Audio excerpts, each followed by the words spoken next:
Oh, I love that sound. What's cracking, boys? Well, we killed another one. We got just enough, I think. Got just enough, I think. What's cracking on it with you guys? We got a finished build here. The 1903 Rambler by Aurora is done. An original Aurora kit, I might add. Collectors everywhere probably having a heart attack. But oh well. Here it is. This is an original box. I got a couple of them. I've been saving them. So we'll see what happens. But yeah, there she is. Let's read a little history. And then we'll go take a look. And if you don't want to hang around, you can go to the end and watch the slideshow. All right, another one too. We got a new, this gentleman right here, Jeremy Strickland, is a new model builder to the community. I've heard about him through model car videos. And he had mentioned him, and so I got over there, and yeah. He went from 7 to 33, so let's see if we can get him up to 50. Jeremy Strickland, go check him out. Hell of a builder, So, all right, here we go. Gather round, children. Let's, as George would say, let's pop the mandatory cold one. I hope Mr. George is okay over in Greece. Always good to hear from George. Hell of a builder. A hell of a builder. All right, let me wet the whistle. Little wetting of the whistle. Ooh, nectar of the gods.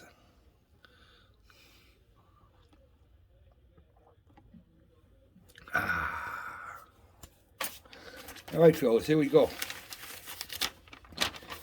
The 1903 Rambler was an interesting car. Thomas B. Jeffrey and his partner R. Philip Gormley operated the successful American bicycle company for years prior to 1900. Thomas Jeffrey in 1901 built an experimental Rambler with a side-mounted one-cylinder engine. In 1902, their first year of operation, Thomas B. Jeffrey and Company of Kenosha, Wisconsin, reached a production of 124 Ramblers per month. The success of the Rambler car continued into 1903 with a new 5.5 horsepower single-cylinder engine. Wheelbase increased from 72 inches to 78 inches.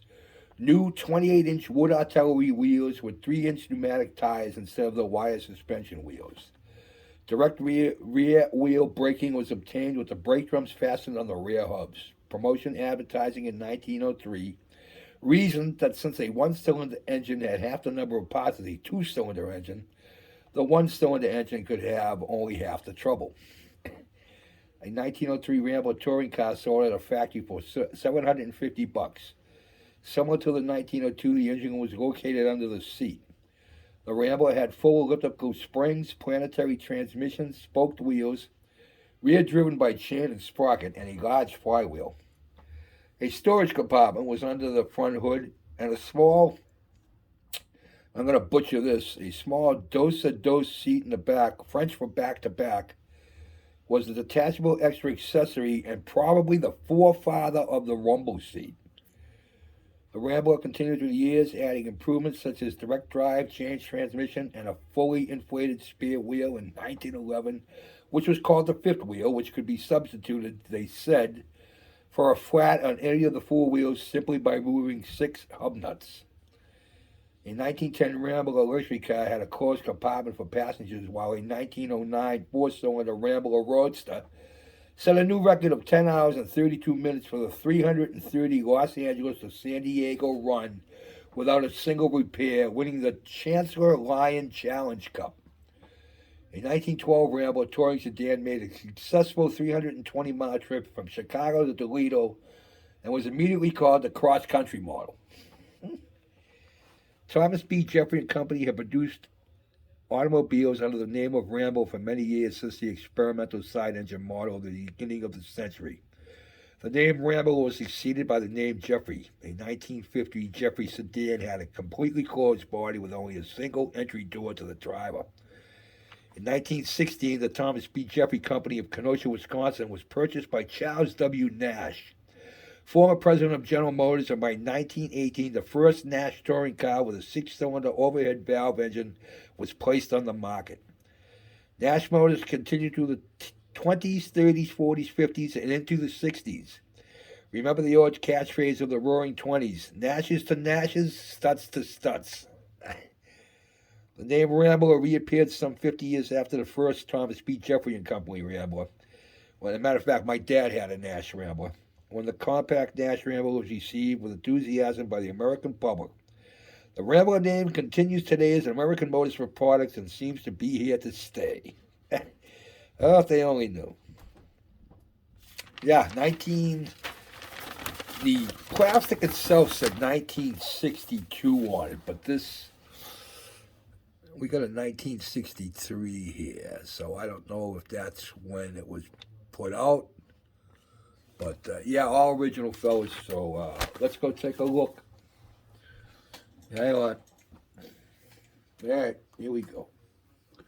Yeah, what a crappy day up here. 50s rain, 50s rain tomorrow, and then 30 Monday. Can't wait for that. All right. Oh, yeah. Look what we did. Got our first figure. Got a couple gold teeth in there. I think he looks pretty good. I think the beard, I'm happy with how the beard come out. So, but let's go look at the Nash. Dedicated to my friend Tom, old Tom, Rambler 69. What better guy to do a Rambler for? Here it is. Here she is. Real happy with how she came out. Again, we used some yellow vinyl for the inserts. We did a little bit of black pinstriping here. We got some black pinstriping on the spokes.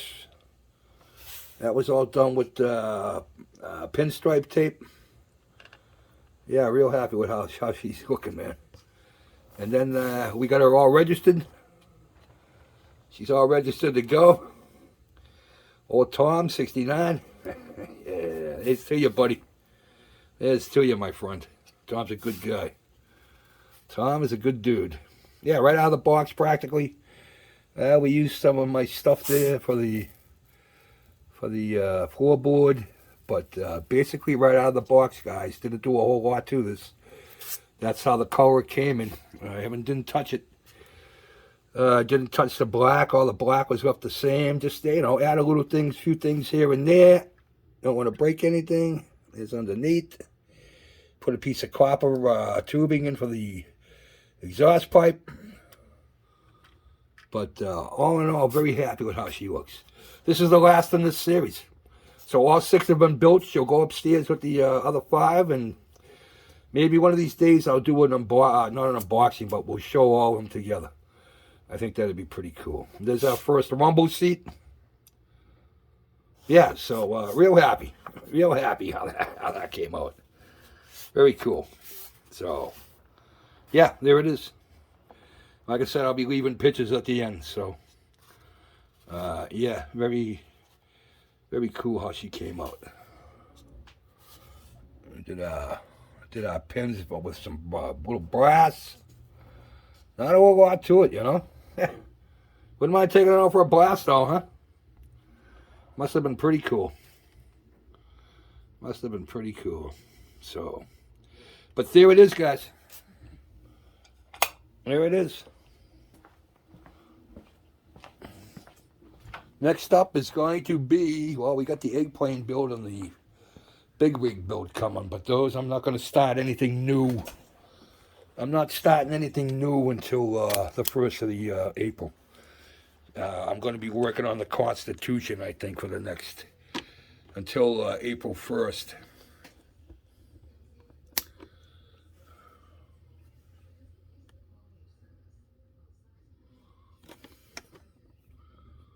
All true. Every single part of it is true.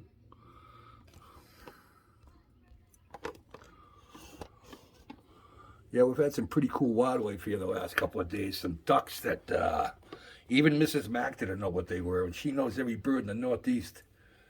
Yeah, we've had some really cool different kinds of ducks coming up and down the river. Awesome colors on them, man. It's just so cool to live here. Really is. All right, boys. That's it. Hopefully, next time you see me, there'll be Constitution progress. Because, like I said, I ain't working on nothing else until April 1st. So, but yeah, I'm real happy with how this came out. Pretty happy with how that beard looks. I wasn't sure if I could get it to look right. I thought I was gonna come looking too much red, but I think she looks pretty cool. So yeah, my brother-in-law gave me this. It was just nothing on it. I think it was actually. I'm sorry, it wasn't.